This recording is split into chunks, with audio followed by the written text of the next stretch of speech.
Despite the clear skies, the rain was set to catch up with me by the end of the afternoon, announcing my final return south.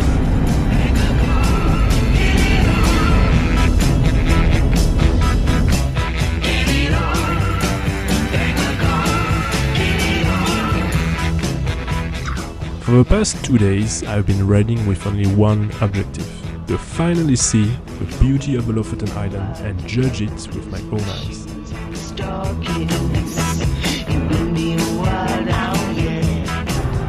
Finally, I arrived at my destination, where massive jagged mountains rise directly from the sea, their peaks piercing the sky.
As I rode towards the tip of the Lofoten, the sky turned a dark grey. A marine wind was pushing heavy clouds ahead of it, and the first drops of rain made it clear that camping was no longer an option. I had just enough time for one last dive.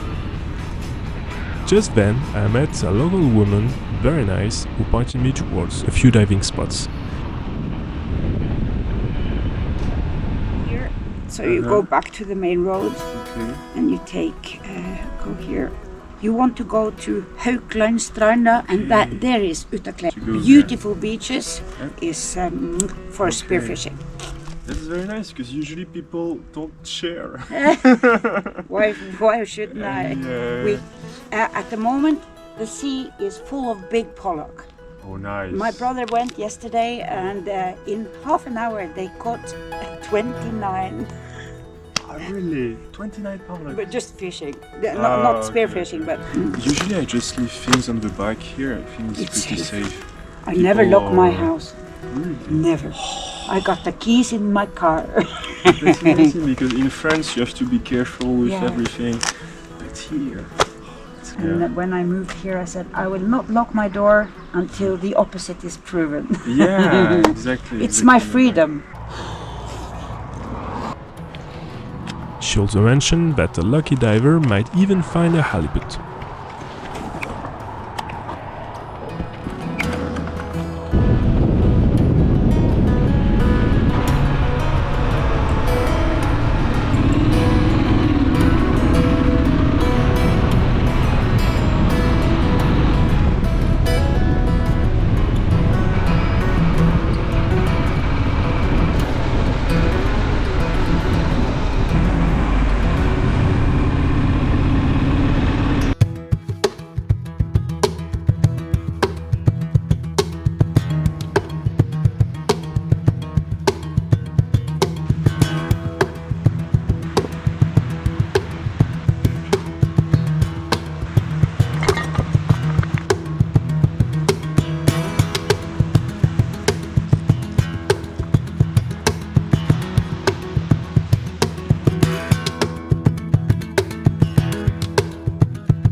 Of course, it wasn't the mythical 50 pounds halibut I speared, but a wrasse of decent size. It would do just fine for dinner.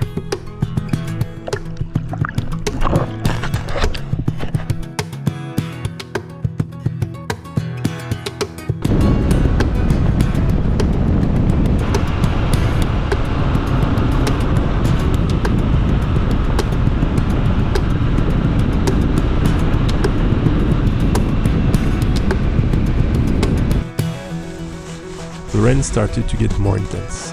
After a quick check on the weather, I realized the most sensible thing to do was to take the overnight ferry.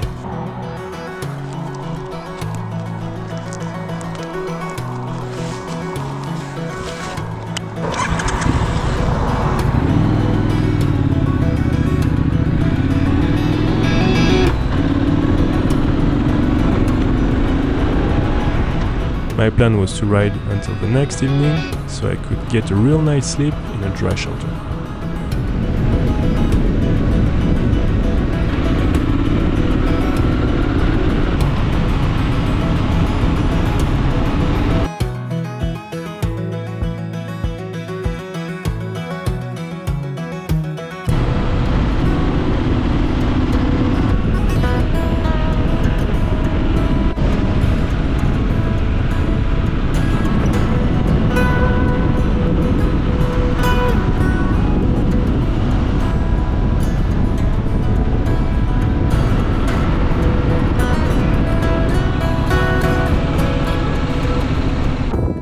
Scattered along the coast, the iconic red fishing cabins of a small village cling to the rocks.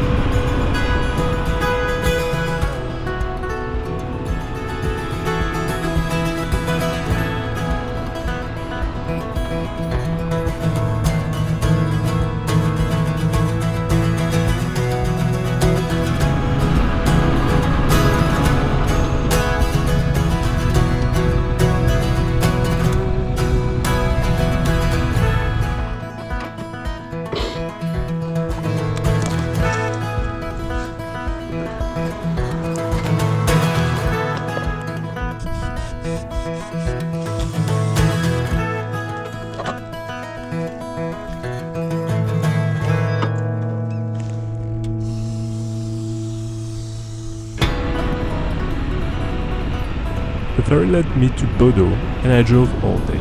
The rain was there to give me a morning shower, and I had to ride on completely soaked until the afternoon, when the sun finally started to appear again.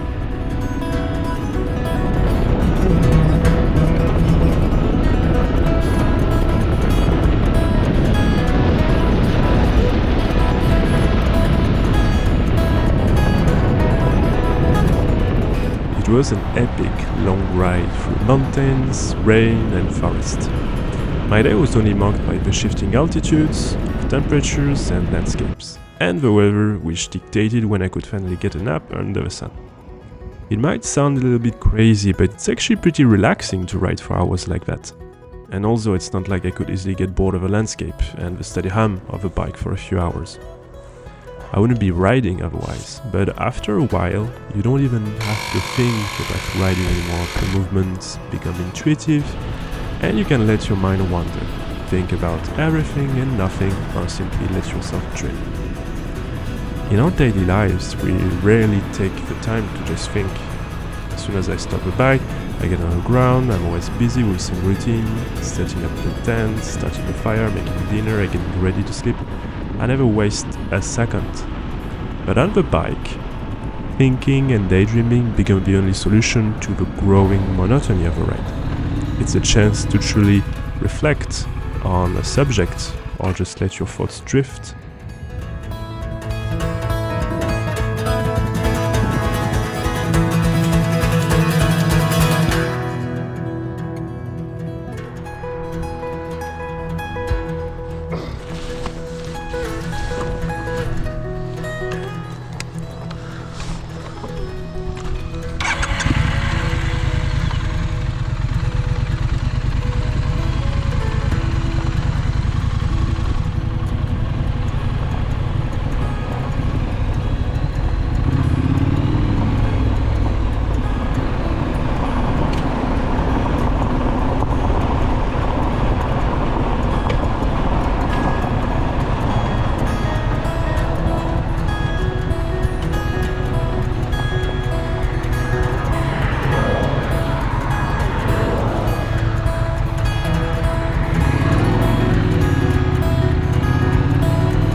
Finally, after more than 12 hours of riding, I arrived.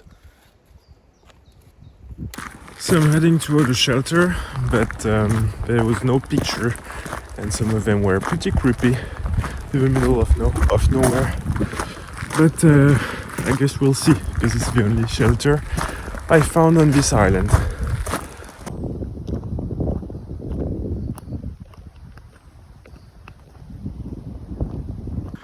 Looks pretty nice. Very nice.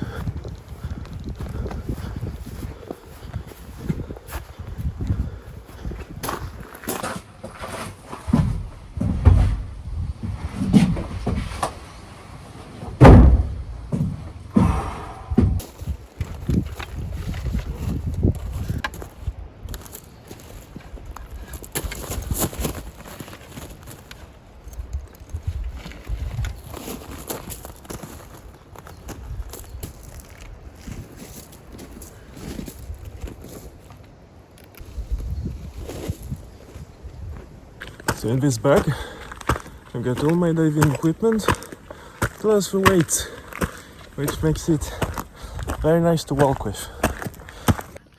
And it's uphill for now. But it's okay, it's not a very long walk, and I'm gonna be able to sleep early tonight.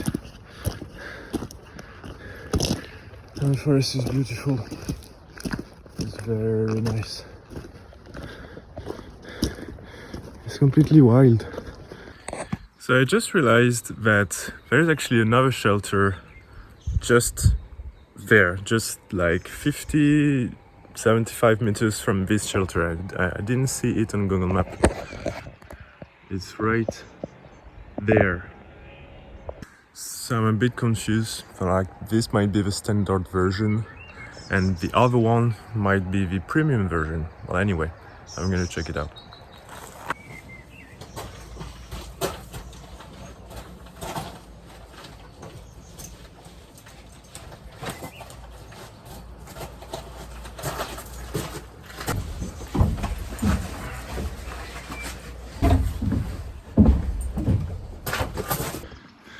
And it's this place.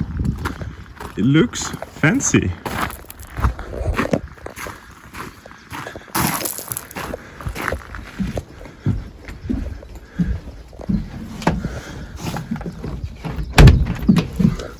It's open.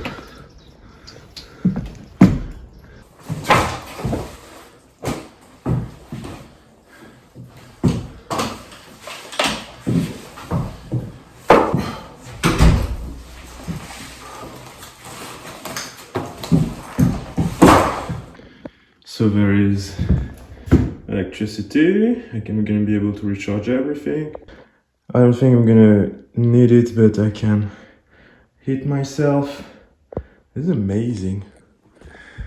Here there's a little ladder to arrive to the bed, and I can see the lake from here. It's amazing. I can use this as a pillow instead of my boots. Some benches, and here I can actually go on the roof. Just here. And I have a barbecue place. Honestly, I can't believe it. Like, this place is amazing. Like, maybe I'm actually gonna have to pay for it, I don't know. But most of the shelter I saw were pretty creepy, like in the middle of the woods, not accessible by motorbike. And this is amazing. It was just a little hike, like 10 minutes. It was just a bit complicated because I have a lot of gears to bring with me. But wow, really, really worth it.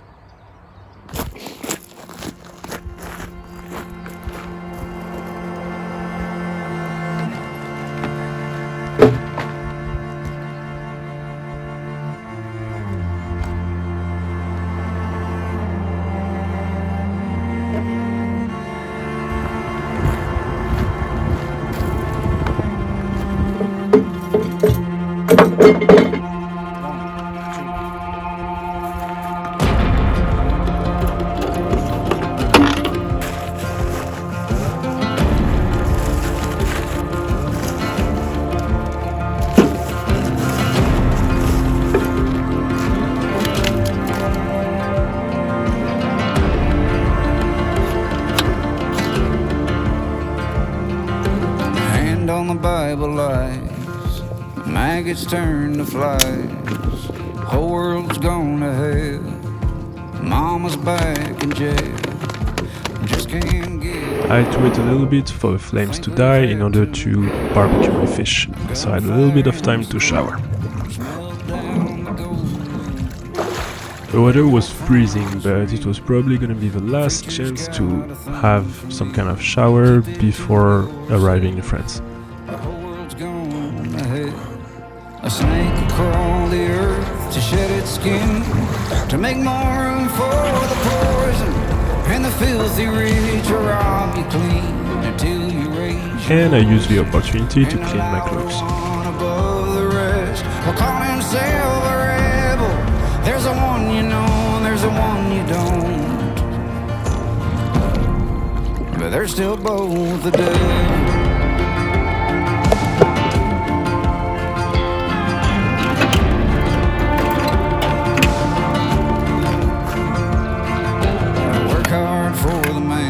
Spare the rod, hell, use your hands. The hate'll break you down. You're the toughest guy in town. Oh, say, can you see the nearest pharmacy? Yeah. Tonight was gonna be very simple again. Pita bread with caramelized onion and a little bit of cheese and the rest. You swear the world will never know that you even hear how he whispers in your ear. A snake will crawl the earth to shed its skin, to make more room for the poison, and the filthy rich will rob you clean until you raise your voices, and the louder one above the rest will call himself a rebel. There's the one you know, and there's the one you don't, but they're still both the devil.